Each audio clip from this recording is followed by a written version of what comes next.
नमस्कार विद्यार्थी मित्रांनो, गट क च्या मुख्य परीक्षेची आन्सर की आलेली आहे. या आन्सर की मध्ये आयोगाने 2-3 क्वेश्चन जे आहेत ते थोडेसे डाऊटफुल आहेत. त्याची आन्सर्स काय असणार आहेत ते मी तुम्हाला आज सांगणार आहे. बऱ्याच वेळेस तुम्ही एक लक्षात घेतलं पाहिजे की आयोगाचा जो काही स्टँडर्ड सोर्स आहे तो स्टेट बोर्डचे पुस्तक आहे. त्या स्टेट बोर्डच्या पुस्तकातून तो वारंवार क्वेश्चन विचारताना पाहतो. ते स्टेट बोर्डचे रेफरन्स मी इथं लावलेले आहेत. तर तुम्ही सविस्तर पहा की कोणत्या कोणत्या क्वेश्चनला कोणते कोणते स्टँडर्ड सोर्सेस मी लावलेले आहेत ते तुम्ही चेक करून घेऊ शकता. आणि जे क्वेश्चन चुकलेले आहेत त्याचं मी तुम्हाला थोडंसं एक्सप्लेनेशन पण तिथे देणार आहे. ठीक आहे. आता हा जो पहिला क्वेश्चन आहे हा आयोगाचा चुकलेला आहे. आयोगाने याच्या संदर्भातलं मी तुम्हाला स्टँडर्ड रेफरन्स देतो इथं की जे काही स्टेट बोर्डचं पुस्तक आहे त्या स्टेट बोर्डच्या पुस्तकात हा क्वेश्चन विचारलेला आहे. आता क्वेश्चन काय म्हणतो की human I is double concave transparent crystalline lens नसून ते काय आहे, it is there is a double convex transparent crystalline convex आहे ना, कॉन्व्हेक्स आहे. कुठं आहे हे 86 नंबरचा पेज आहे. 10th क्लासच्या बुक मध्ये ते विचारलेलं आहे ना. काय म्हटलं, टॉपिकचं नाव काय आहे, human I and working it's lens अशा टाईपचा टॉपिक आहे. त्याच्या संदर्भात इथं त्याची इन्फॉर्मेशन डिटेलमध्ये दिलेली आहे. ठीक आहे. त्याच्यानंतर काय आहे, the double concave lens create a real and inverted image. नाही, ती करत नाही. हे कुणाचं काम आहे, ही कॉन्व्हेक्स लेन्सचं काम आहे. इथं ते स्पष्ट दिलेले आहे. काय म्हणते, this lens create a real and inverted image. कोणती, द डबल कॉन्व्हेक्स जी आहे ती रिअल अँड इन्व्हर्टेड इमेज तयार करते. इथं हे कलर क्लिअर आणि स्पष्ट दिलेला आहे. मग ज्यांचा हा क्वेश्चन चुकलेला असेल त्यांनी तो आयोगाकडून बदलून घेऊ शकता. हा रेफरन्स बुक दिलेला आहे 10th क्लासच्या बुक मध्ये तुम्हाला ऍज इट इज दिलेला आहे. हा क्वेश्चन बदलून जातो.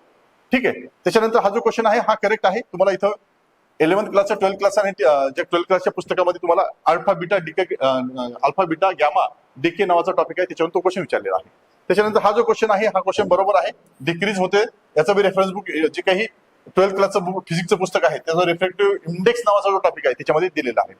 त्याच्यानंतर हा जो मेटलर्जीचा आहे तो पण करेक्ट आहे. तुम्हाला दिलेला आहे 89चे जे काही 10th क्लासचं बुक आहे त्याच्यामध्ये दिलेला आहे. ठीक आहे. हा जो क्वेश्चन आहे इलेक्ट्रोलिसिसवर, हा जो सी त्याचा ऑप्शन आहे हा पण आहे. हा तुम्हाला 12th क्लासचं जे काही बुक आहे त्याच्यामध्ये पेज 91 तुम्हाला हा पाहायला मिळतो. त्याच्यानंतर हा जो ॲटॉमिक नंबरचा क्वेश्चन आहे हा ॲटॉमिक नंबरचा क्वेश्चन तुम्हाला 11th क्लासची जे केमिस्ट्रीचं बुक आहे 93 पेजवर तुम्हाला तो पाहायला मिळतो. आणि ॲज इट इज जे स्टेटमेंट आहे ते स्टेटमेंट तुम्हाला इथून त्यांनी घेतलेलं पाहायला मिळतं. This physical and chemical property of element are a property function of their atomic number आहे ना. कशानुसार, मॉडर्न पिरियडिक लॉ नुसार कशावर ठरवलं जातं, ॲटॉमिक नंबरवरून ठरवलं जातं. हाच क्वेश्चन तुम्हाला इथे त्यांनी विचारलेला होता. त्याच्यानंतर हा जो क्वेश्चन आहे हा क्वेश्चन आयोगाने चुकवलेला आहे. आयोगाने फायसिलिया दिलेला आहे पण उत्तर काय आहे, ओबिलिया आहे. ह्या फायसिलियाची तुम्हाला आणखी कशी सांगतो, हा न्यूरोटॉक्सिक नावाचा जो काही एलिमेंट आहे, हा जो काही विष आहे ते विष काय करत असतो, ओकत असतो. त्याच्यामुळे हे पण तुम्हाला इथं लक्षात ठेवायचं. येत्या एक्झाम मध्ये तुम्हाला हा पण क्वेश्चन विचारला जातो की फायसिलिया हा जो आहे हा कोणत्या प्रकारचं विष सोडतो, तर तो कोणता आहे, न्यूरोटॉक्सिक सोडतो. हायड्रा जो आहे तो हा जो हायड्रा आहे तो कोणत्या प्रकारचं विष सोडत असतो, त्याच्याजवळ स्टिंगिंग सेल असतात त्याला निडोब्लास्ट म्हणतात. त्या निडोब्लास्ट कोणतं विष सोडतात त्याला काय म्हणतात, क्वेश्चन दिलेला आयोगाने. हा जो आहे हा पीवायक्यू आहे आणि हाच क्वेश्चन तुम्हाला आयोगाने इथं पण विचारलेला आहे. काय आहे तुम्हाला इथं तुम्हाला माहिती पाहिजे की हा poisonous fluid present in the cnidoblast of hydra. हाच क्वेश्चन मी तुम्हाला देतो. हायड्रा आहे हा पीवायक्यू बनलेला आहे. कोणता आहे, त्याला हिप्नोटॉक्सिन म्हणतात. हे उत्तर आहे, आयोगाने पण तेच दिलेलं आहे. बरोबर आहे. ठीक आहे. मग हा जो काय क्वेश्चन आहे, which coelenterate animal commonly known as the sea fur, त्याला ओलिबिलिया म्हणतात. ओबिलिया आहे. मी इथं माझ्या नोट्स मध्ये दिलेला आहे. ओबिलिया म्हणजे काय, सीफर म्हणतात त्याला. क्लास हायड्रोझोआचा तो मेंबर आहे. मग हे तुम्हाला उत्तर माहित, हे बदलून घेऊ शकता तुम्ही. आणि याच्यासाठी स्टँडर्ड जे काही रोज सोर्स आहे तो स्टँडर्ड सोर्स आहे. आता हे तुम्हाला स्टेट बोर्डच्या पुस्तकामध्ये एनसीईआरटी मध्ये दिलेलं नाही, त्याचं एक्झाम्पल त्यांनी कव्हर केलं नाही. मग याचा स्टँडर्ड सोर्स काय आहे, तो कोतवालचं जे पुस्तक आहे जे की वर्ल्ड वाईड यूज केलं जातं किंवा इंडियन बेस्ट स्टँडर्डचं पुस्तक आहे त्याच्यामधून तो तुम्ही देऊ शकता. हे उत्तर बदलणार आहे. हे पण 100% बदलेल ते है ना. बदल म्हणतो मी, हा बदलेल. ज्यांचं चुकलेलं आहे त्यांनी ते बदलून घ्यायला पाहिजे. हे झालं आहे. त्याच्यानंतरचं क्वेश्चन काय आहे, रेप्टिलियन हे बरोबर दिलेलं आयोगाने. त्याच्या संदर्भात मी तुम्हाला हे जे आहे हा जो क्वेश्चन आहे पॉइझनस फ्लुइड हे कशाचं आहे, हिप्नोटॉक्सिन आहे. त्याच्यानंतर स्वतः ते काय ऑटोट्रॉपिक आहे. याच्या संदर्भात हे पहा हिप्नोटॉक्सिन हे जे आहे हे मी तुम्हाला इथं दिलेलं आहे. त्याच्यानंतर बोर्डो मिक्सचर वापरत नाहीत काय वापरत नाही, त्याच्यामध्ये सोडियम सल्फेट हे जे आहे हे वापरत नाहीत, हे लक्षात ठेवलं पाहिजे. आता त्याच्यानंतर हा जो क्वेश्चन आहे, हा क्वेश्चन पण आयोगाने बरोबर दिलेला, हा पण बरोबर दिला. आपण याचं एक्सप्लेनेशन मागच्या व्हिडिओमध्ये घेतलेलं आहे. याचं मी तुम्हाला एक एक्झाम्पल दिलेलं आहे की जीएफ टोर्नचाव, त्यांनाच नादिर म्हटलं जातं. त्यांनी पॅरिस शहराचा पहिला फोटो घेतलेला होता, एरियल फोटो है ना, बलून मधून घेतलेला होता है ना, बलूनिस्ट म्हणतात त्यांना. हॉट एअर बलून मधून घेतलेलं होतं, हे पण लक्षात ठेवा. बलूनचं माध्यम कसं होतं, हॉट एअर बलूनचं माध्यम होतं, त्याच्यापासून 1858 मध्ये घेतलेलं होतं, हे तुम्हाला लक्षात असलं पाहिजे. आता हा जो क्वेश्चन आहे, हा क्वेश्चन आयोगाने ए आणि बी असे दोन दिलेले आहेत उत्तर.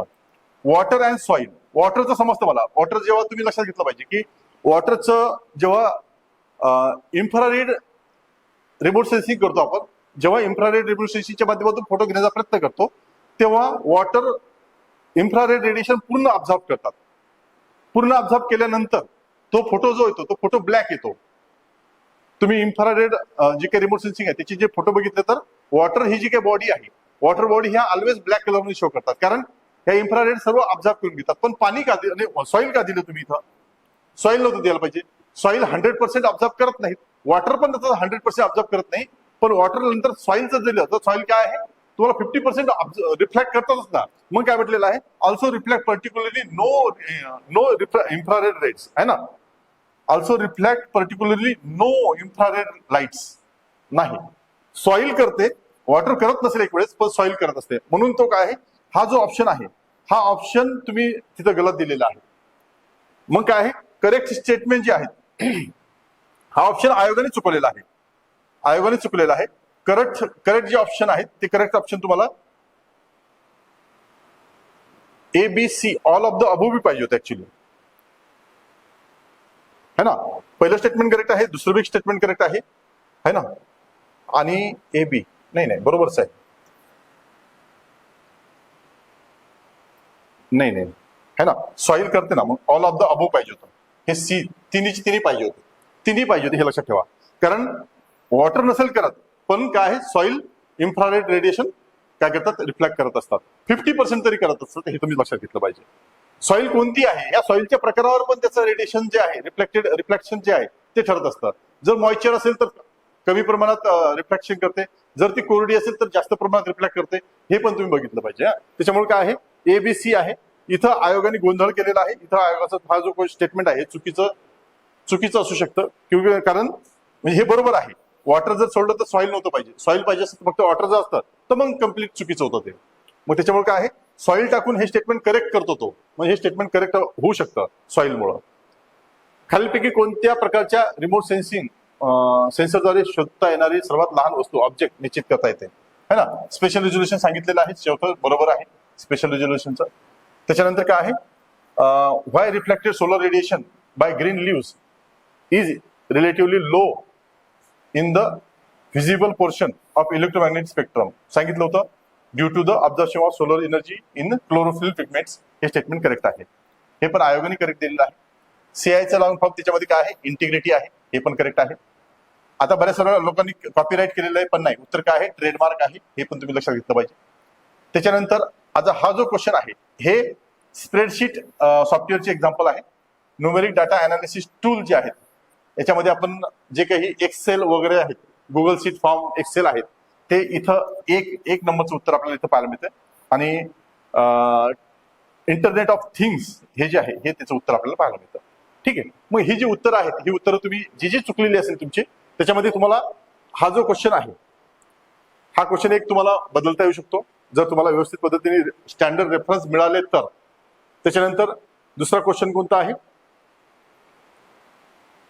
हा तर आहे समजा, हा करेक्ट आहे, हा करेक्ट आहे. हा जो आहे, आयोगाने काय फैसला दिलेला आहे, नाही हा चौथं उत्तर आहे. आयोग तो बदलेल, जर नसेल बदललं तुम्ही रेफरन्स द्या, तो बदलून जाईल. त्याच्यानंतर हा तर करेक्ट दिलेला आहे आयोगाने. त्याच्यानंतर हा पण करेक्ट दिलेला आहे, हे पण बरोबर दिलेला आहे, हा पण बरोबर दिलेला आहे. आणि हा जो क्वेश्चन आहे हा बदलू शकता, एक ओबिलियाचा आणि हा जो क्वेश्चन आहे तो बदलून घेवा, कारण हे जे क्वेश्चन आहे हे 2 मार्क महत्वाचे आहेत, तो तुमचा रिझल्ट ठरू शकतात. ठीक आहे, मग या सर्व गोष्टी मला तुम्हाला आता सांगायच्या होत्या. व्यवस्थित पद्धतीने बघून रेफरन्स मी दिलेले आहेत ते बदलून तुम्ही घेऊ शकता. थँक्यू, धन्यवाद.